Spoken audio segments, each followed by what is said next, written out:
ฟังเรากันนะมันว่าโจดีครับผมยกแรงแรงมันกันแล้วกันครับ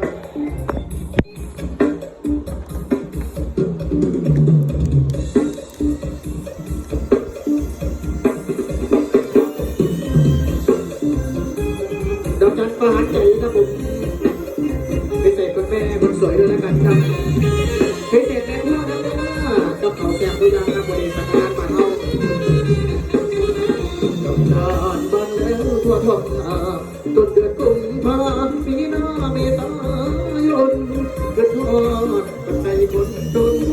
ที่เคยติดต้นดอกจานหวานใจดอกจานบานเมื่อ